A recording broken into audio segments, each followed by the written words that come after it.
Hi there, this is Bobby from Ragged Poet, and this is kind of like a goodbye 2018, hello 2019, Happy New Year video. Haven't made one for a while because I've been flitting around the planet, and I'm in England at the moment. Actually, I think this is the first video I've ever made from England. I'm currently staying at, this is my mum's house. Well, it's actually my sister's house now, but we still call it mum's house. And so I got up this morning, did my yoga, lit the fire, and thought I'm going to make a little video and talk about last year and this year and gratitude and all good stuff. And I'll just show you while I'm doing the video. I got a deck just before I left New Zealand, which was 4 weeks ago, that I backed on Kickstarter last year, called the Visionary Tarot. I've got a very temporary setup here. The tripod and everything's not what I'm used to. I've just got a little tiny thing that I got off Amazon to make a video with. But this is a deck by Addison James. I backed it on Kickstarter, I don't know, 6-9 months ago maybe, I'm not sure now. And it came with a clock, which I'm not going to open out because I don't want to set it on fire. But it's basically, it was a stretch goal on Kickstarter. So the deck is based on a kind of nautical theme, and it's called the Visionary Tarot because it uses, it's about using the stars and things to guide you. And I thought, well, I really could do a visionary to take with me into 2019. So I bought the deck with me when I came from New Zealand. It arrived just the day before I left. So I'll show you some of the cards through that. It's very, I'll say a few quick things about the deck because I'm just going to talk as I go through the cards slowly. It's kind of Rider-Waite based. It has a very, very simple little booklet with it, which is fine, because it's visionary and therefore it's you know, intuitive, and it's got the basic threads, the basic spreads, I mean, Celtic cross, and then it's got a little bit about the deck, just a guidebook saying it's basically for people who have not read tarot before, so don't know the Rider-Waite. So it's got very, very basic meanings. We've got arrows, branches for wands, stones for pentacles, vessels for cups, arrows for swords. And the meanings, as I said, are very, very close. Well, they are Rider-Waite based. Then it's just got a little thank you. Oh, and in the courts we've got the mage, the maiden, the queen, and the king. So the mage is the page, and that's the back of the book, which is the, I think that's the design on the back of the cards. And the deck itself, it comes in one of those hinge boxes, very nice. That's the back. Try and get it so you can see it in the light here. It has gilded edges, silver. See those in the firelight? Those are the backs of the cards. And it's a cardstock I've not come across before. It's sort of quite slippery, it's quite shiny, and I've actually written to the creator because I don't know if it's with all the decks, but my deck has a very rough, can you hear that? It's kind of almost got a lip on the edge of the cards where the gilding is, and I'm not sure, it feels like it's been cut with either a blunt blade or the wrong way or something, which kind of makes it hard to shuffle because the edges of the cards, in a very kind of micro kind of way, tend to seem like they're curling away from the face of the card, so they create this sort of lip, you know, around the edges. It feels like they're curling up. It's real hard to explain, but I'm not sure if it's just my deck or they're all like this. So I've just written to ask anyway. Otherwise, you know, it's okay. I mean, it might wear off in time. So this is the Visionary Tarot, so I'll just show you the cards and I might make odd comments on them as I go, and we'll talk about the year. As you know, this year's been well, it's been shit for a lot of us. It's been a pretty crappy year. And it's been a year of towers, really, for me anyway, and I think for a lot of people. I'm not sure what was up with 2018. It was a 2-year, an 11-year, but I don't know. That's my number, but it wasn't really my year, or maybe it was. But as far as towers go, it was a bit of a San Gimignano, which is a place in Italy. You can see it in a movie called Tea with Mussolini. And it's got many, many towers. So, yeah. I started the year with a flooded house. Actually, I started the year by kind of rebuilding. Starting to rebuild after the flood at the end of 2017, which I thought was a pretty shit year. So I started off by like doing this rebuilding thing of the tower, rebuilding the house physically, and then I started to come into terms with that, and I was pretty down. But then the next tower hit, which was losing my mum, and that was the biggest, most shocking, terrible thing of all. And then I came over to England for her memorial funeral and things, and again that was at the very last minute, and I spent 3.5 weeks here then, and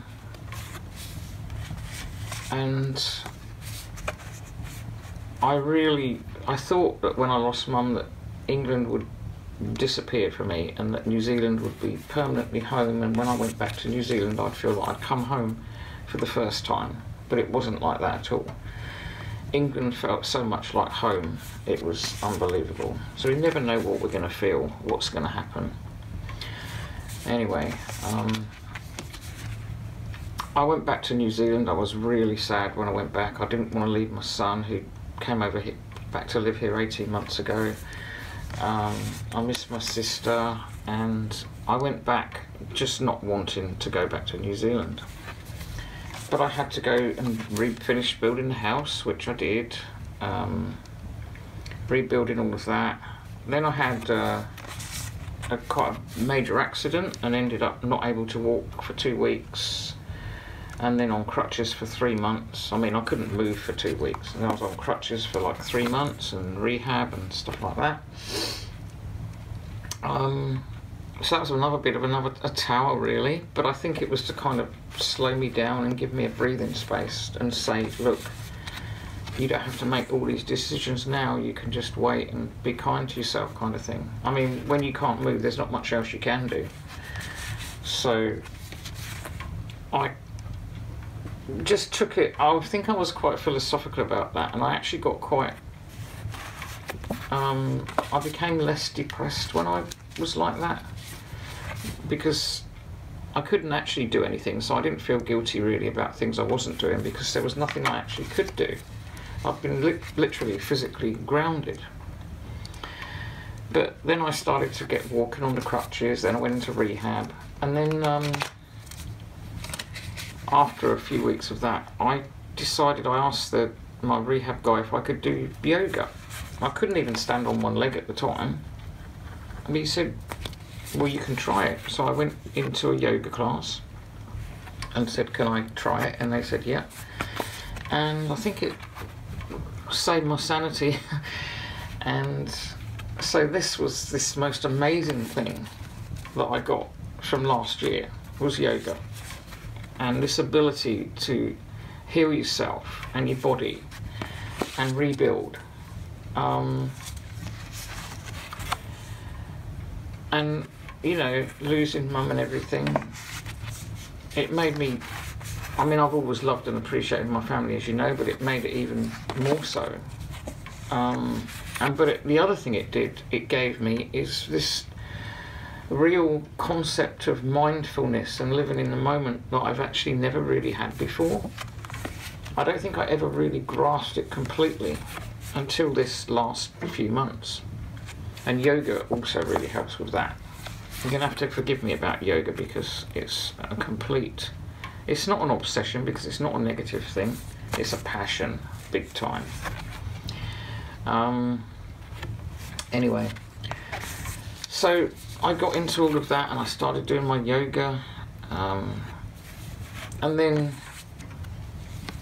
I lost my stepdad, my mum's partner of the last 40 years. So back I came to England and I'm here now and loving it. I love being here. I love being here in winter. I'm glad I'm not in New Zealand where it's like in the high 30s at the moment where I live. I've spent some time at my sister's who lives in Kent, just outside London, and she lives on a kind of an island, which is pretty cool. And it was really nice being on the island. You're cut off from the mainland by, well, not really cut off, you've got a big bridge, but it's kind of a nice feeling. But then we came back to Mum's, who lives in a little old... my sister lives by the sea, but Mum lives in a... Well, Mum did live in a little old English village, which is part of a big old castle estate in between Northamptonshire and Buckinghamshire.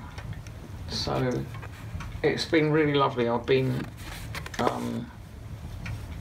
enjoying the place and loving the old cottages and the old houses, and I've been carol singing around the village, and I went to carols by candlelight and, you know, stuff like that I haven't done for all the years I've been in New Zealand.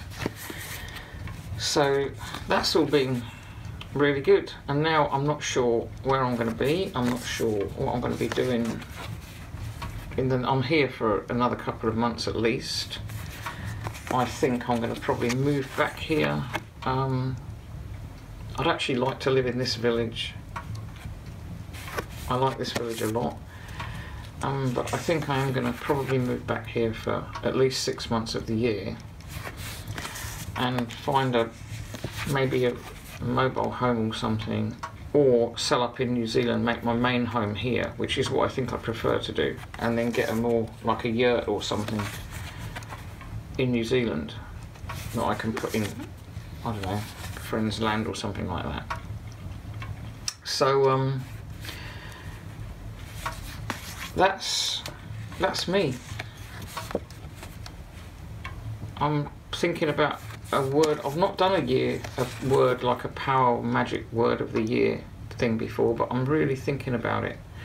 This card, the Five of Stones or the Five of Pentacles, I couldn't quite get how this related to the traditional imagery, because a lot of them are very close to the traditional imagery. And I was looking at it and I thought, well, in the traditional Rider-Waite card, you've got the crippled person, the man outside the church, or the husband and wife, I think they are, and they're walking in the snow, but the light is just behind them, and there's nothing that's stopping them going into that church. I'm not saying that a church is the only place you can find light or salvation, but I'm seeing the church as a symbol of belonging, of salvation, of everything that you need to heal yourself, sanctuary, whatever. And they can walk in there, but they don't. And it's like, this is the hand that can just about, that hand could easily reach these diamonds, but it's not, it's just waiting. So this is, I really love this deck that it's done this. It's made me think about some of the cards, and how they, you know, relate to the original. So, I mean, you look at the 7, it's pretty obviously like got all the things that are growing and that they're building. And the 8 has kind of got everything sort of tied and joined up together. So it's more stable, more kind of solid. And then the 9, don't put all your eggs, all your crystals in one basket. Oops, then we've got the Crystal Mountain.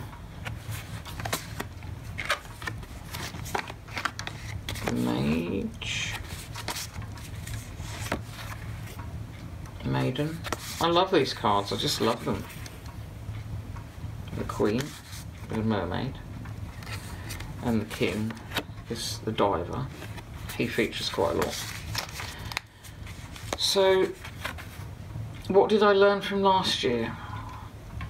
That, you know, things can get really shit and really bad, but we can rise above it. And gratitude more powerful than ever before, because it is all we've got. And as I said, mindfulness, being able to be in the now. And I live most of my life mainly in the past, and I've got to stop doing that. And then I got yoga. So I think 2018 took a lot away from me, but it also gave me a lot. And we do have a couple of choices how we treat things. I mean, like with the tower, when the tower arrived, I mean, the tower in this card is a lighthouse. It's a guiding light looking into the future, showing you the way ahead. And usually you see the lighthouse when you come into land, and it's for you to avoid danger. And I think the tower card is a bit like that, saying like, you know, this can happen, can all be broken down. It does get broken down, but it doesn't mean you can't build it up again. So it is a kind of awakening. And I think it is an awakening for me. It was an awakening to that I've got to start living my life and not regretting everything. Like guilt for going to New Zealand in the first place nearly 14 years ago. I mean, my oldest daughter's done amazing things. She just got published in a book as a guardian of Aotearoa, which is amazing. I mean, she couldn't have done that. She could have done the same things, but I don't think she'd have had the same effect in England, because there's so many people here. It's harder to make a difference as you can in New Zealand. I'm not saying she wouldn't have done the same stuff, but I think the smaller population makes things a lot easier to do in New Zealand, and then that can have a bigger effect throughout the world, like when they passed the equal rights marriage and stuff like that. It affected a lot of different countries, but things are easier there because there's so few people. So anyway, so all these things, guilt and stuff like that.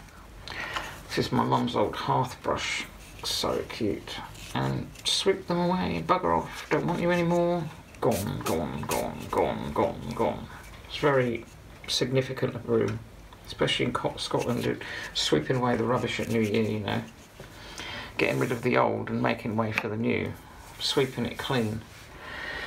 But while I'm here, this is a beautiful wooden hare. I want to show you him because I got Mum into hares. You know, I've been into hares for many, many years, and Mum started collecting them too.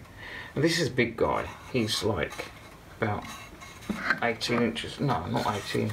Oh, close to 18 inches tall, but he's beautiful. He's made out of wood. And I love his face. He sits there. And she's got another big brass hare up on the mantelpiece. And these little houses, I gave her these years ago. These were these little Lilliput Lane. I've got the snowy ones out because, you know, me and my snow and my winter. We haven't had snow here yet, but I'm hoping to get some soon. And there's a little cottage which looks very much, almost identical to the cottages in this village. That's exactly what they look like, with their thatched roofs. This one hasn't got a thatched roof, I don't think. Oh, it might have actually. I keep posting pictures on Instagram of one that's right opposite Mum's window. So there we are. There's that little video. And Happy New Year. And remember, there's always choice. There's two ways of looking at everything. Carry on with the gratitude. And I'm going to make another video where I'm going to try and think of my year in a word. And then I'll make another video about that. Oh, if anyone here is doing Veganuary, or however you pronounce it, the January vegan thing, then congratulations, well done, and I hope it becomes a lifetime thing. I'm on a UK vegan group. I can't remember if they do it in New Zealand, but anyway, it's amazing seeing all these people who are celebrating their second or third years as a vegan, and it's fantastic. But anyone who is starting, I would like to say, But do your own thing, do it your way, and ask for help, and don't listen to those very militant vegans who can put new people off. You're trying and you're doing the best you can. So, another cup of tea to you guys. And all the yogis out there, yoginis, again, big cuppa to you. And that's it. Happy New Year. Go well.